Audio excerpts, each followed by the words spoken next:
Hello everybody and welcome back to another video. It has been a hot minute since we've had some good news in Genshin Impact. Of course, 4.5 being a pretty quiet patch, and the developer discussion last patch, gonna be honest, was pretty terrible. It was only one page, and you can also notice that I didn't even cover it because there was nothing to talk about. But not to worry, because this time in the coming 4.6 patch in 2 weeks, we have a developer discussion that actually has content, pages and pages of content, really, so much so this might take a while for me to cover. So I'm very happy to be back in action with some good quality of life updates, and of course I read it so you don't have to. Leave a like and subscribe, and let's dive right into the developer discussion 4.6 4-10. All right, so the first feature I'm going to talk about is one that is not even on the page because it got deleted because they accidentally put something related to Arlecchino's questline. I'm not going to show the visual because I'm pretty sure they don't want us to see this, but I can tell you what the feature is anyway. So if you remember in the Fortress of Meripede and the 4.1 Archon quest, is that there was sort of a focus mode because there's the Fortress of Meripede world quest, but also the Archon quest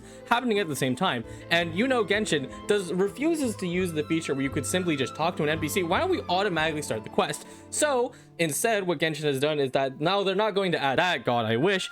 They are going to add a focus mode / and or unchaining of quests. And what that means is that basically you most likely shouldn't be bogged down by another conflicting questline just because some NPC is busy in Nilu's theater, okay?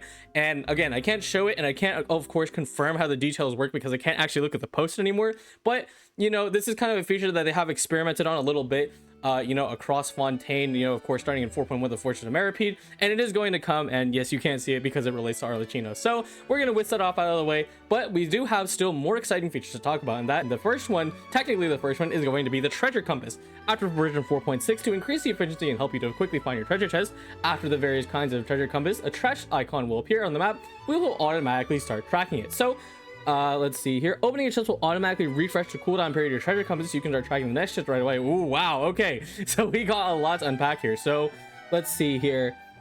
It seems to be, I don't know if they take away the thing, because if you know how the treasure compass works, is that it'll point you in the direction, but it seems to be now that it'll just show up on the minimap straight up. Like, it's not even like, you know, like no BS, no like, oh, you need to run around for stuff. You can just find it and see it. I will kind of miss, I think the gold line will still exist. It'll just also have this additional minimap thing, and also the fact that it resets on chest find.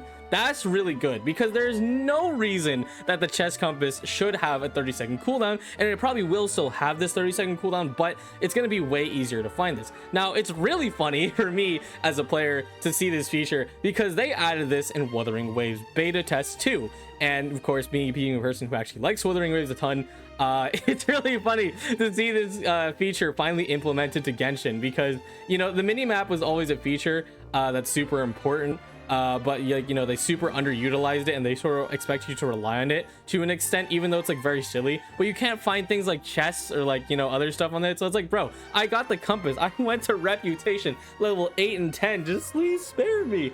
But yes, it's very good to have this feature, and it's also very funny that Wuthering Waves got it in its beta test first, so oopsie. But regardless, we're still happy about the change because, you know, there's thousands of chests in Genshin. I probably haven't even found most of them, but anyway, yes, great change to treasure compasses. Moving on to social interactions, this one's a little bit small one, but I think it's still a pretty cool thing to talk about. So in the new version, to make it easier for you to recognize and start playing co-op with your requests and prompts, will now show the other player's friend's nickname. When playing in co-op, the surrounded Teapot co-op modes, party setup, and other interfaces will also be able to display the friend's nicknames.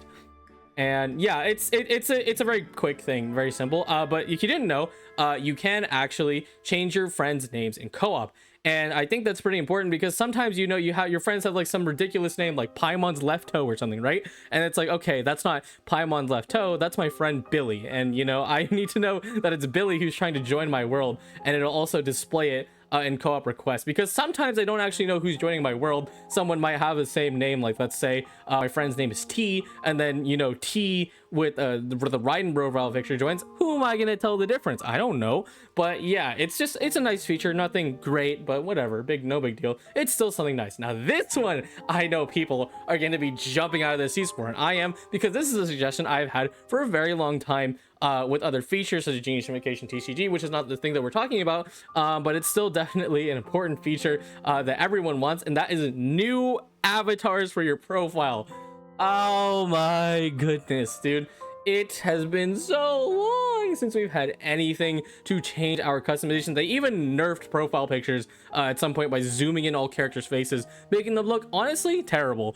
And they always have that ugly orange background. It just sucks. So during your journey, you've experienced in many part wonderful stories and made lots of friends in Teapot. In the new version, you complete certain quest series. The avatar related to those quests will be unlocked. And this is a great feature. Let me quickly finish this though. If you have a completed or related quest in the version 4.6 update, the corresponding avatar will be unlocked straight away. After the version update, select an avatar you haven't unlocked to unlock its check its unlock criteria. So yes, just click on the thing if you want to see where you can get it from. But overall, I mean, this is great. We actually have incentives not only inside quests, but now just in general. Finally, something different for our avatars, man. Like you're probably sick of having the same avatar with the orange background, like right here. It's like, dude, this sucks.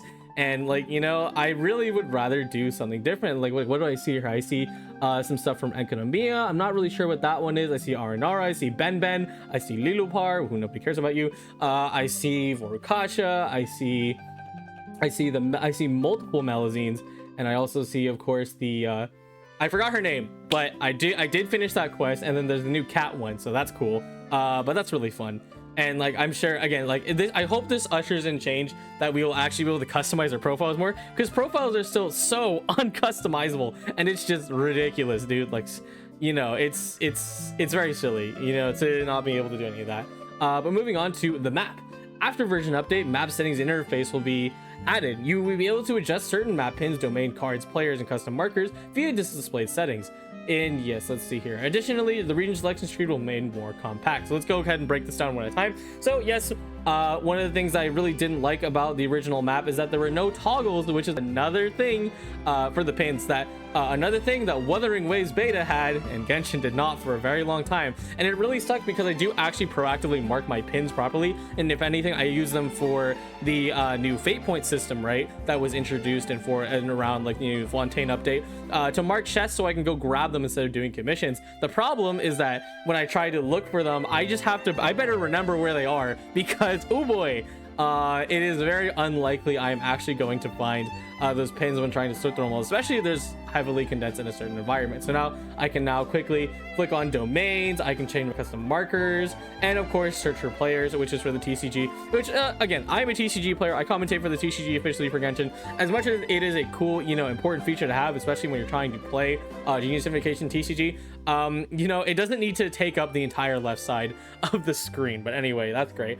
This is also something I've been suggesting for a long time, because the map sidebar sucks, dude. It is so overcrowded and not condensed at all, and I still don't like this, mind you. There's a reason for that, but in general, it was getting way too crowded already with how many places that we can go to, and it gets even worse when the summer rolls around and then there's a summer event. Like, you just can't compete with all of this stuff happening inside your thing. Now, I do wish that sub-regions such as Enkonomiya and the Chasm did get categorized under Inazuma and Liyue, because it's a little easier, but no, they're going to be set in by version release, or more specifically here is the 5 main regions, and then the sort of sub-regions, which is Enkonomiya, Chasm, and Teapot, which is like not really a sub-region, whatever. It would also be nice if they added symbols. I have no idea why there's no symbols on here. You guys literally have symbols for all the regions. It would be really nice, but still, regardless, step in the right direction. Now just make it more condensed, because trust me, there are going to be a ton more sub areas that are going to be added in the future of Genshin Impact, such as Dragon Spine, you know, Dragon Spine Loki. Maybe you could use a little bit of a sub area for Monsa, even though nobody has no incentive to go back there. Maybe we do in the future, but still, a step in the right direction. Almost there. You almost got a Genshin. Serena Teapot.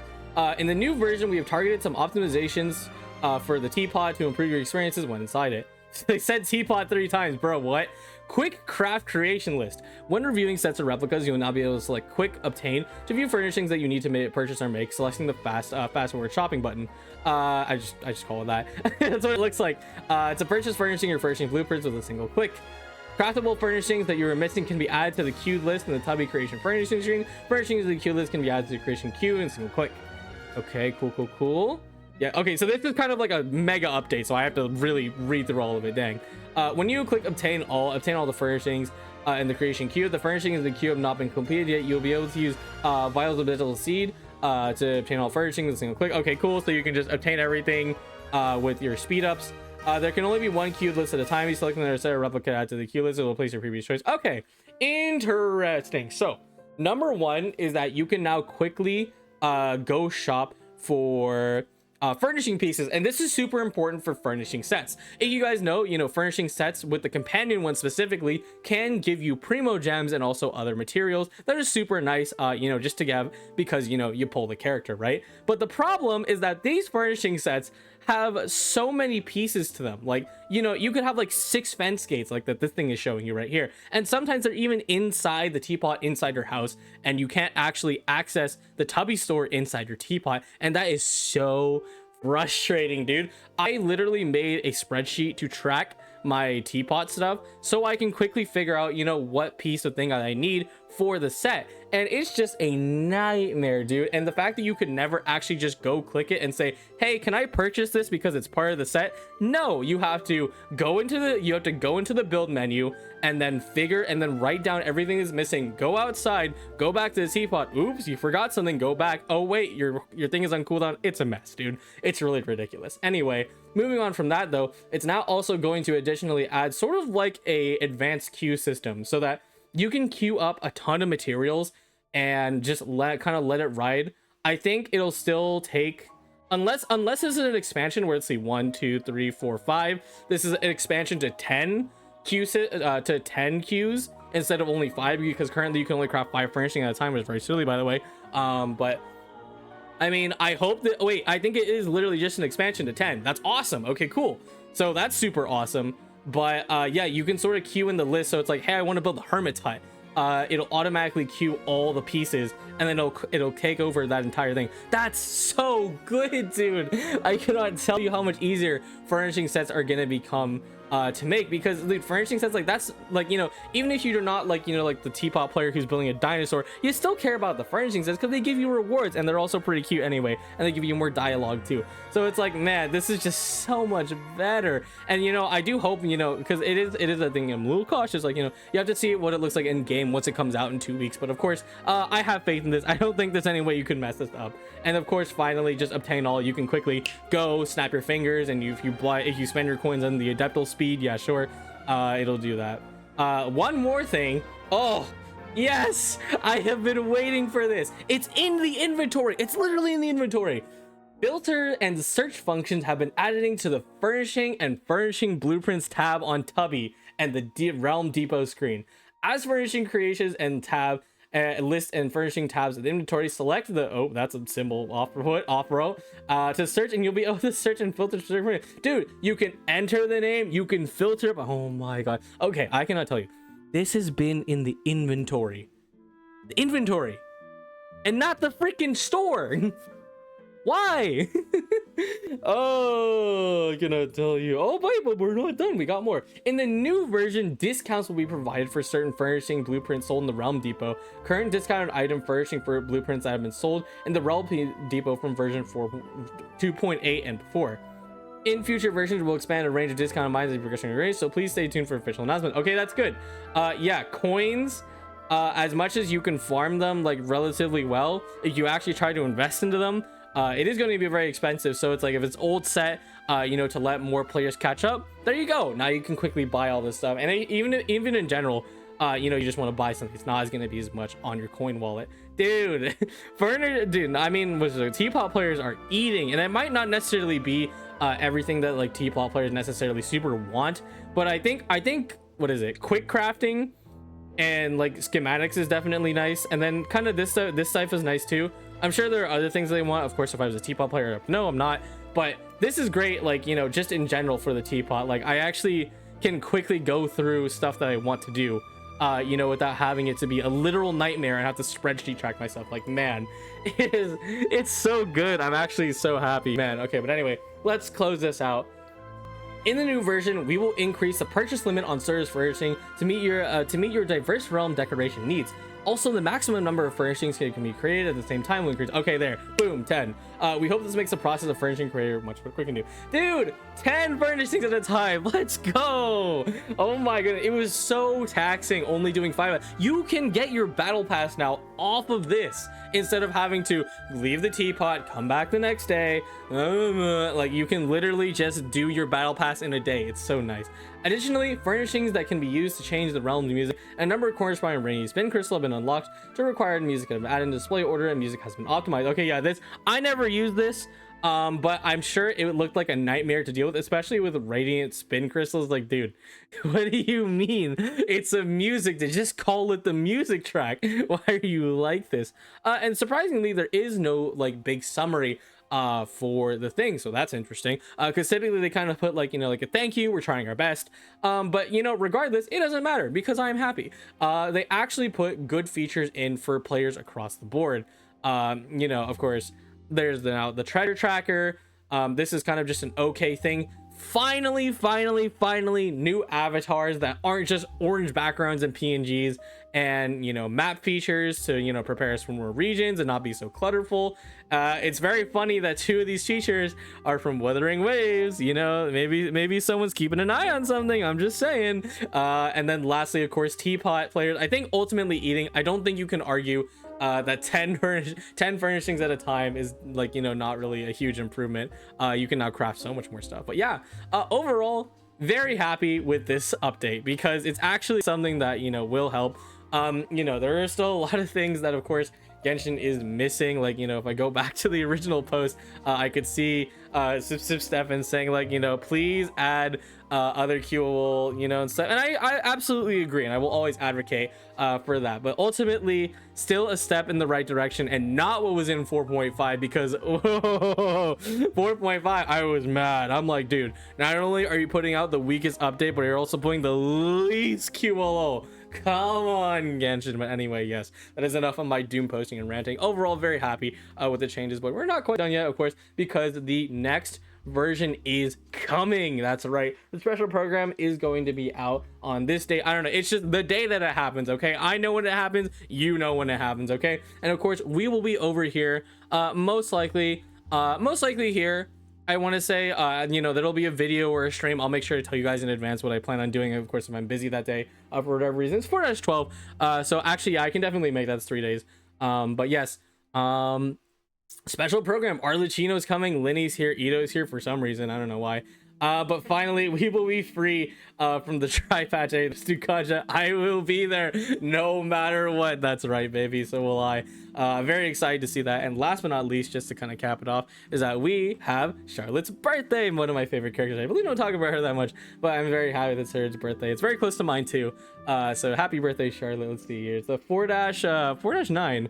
Or technically, yeah, 4-9 because of time backwards. But yes, anyways, that is pretty much all you have from me. Thank you all so much for stopping by. Of course, make sure to leave a like and subscribe and check out all the other things that we're doing here. I know I've been really quiet. It's been just kind of a quiet patch for 4.5, and I really use the time to, you know, work on myself otherwise. But I do have some, I really do want to try and give you guys a little bit more content, because I'm really lacking on that side. And you know, it's just, there's not really an excuse, just I gotta do it. And you know, I think I think having a good developers update really does work wonders for my mood, because I'm like, dude, I actually have faith that they're gonna do something good. This world was so bad, dude. But anyways, here's all the stuff that's going on. I did open a Twitch channel to kind of move HSR, have a place to go, because it doesn't really have a lot of room on the channel with so much that's going on. But yes, thank you all so much for watching, and I will see you all next time. Goodbye.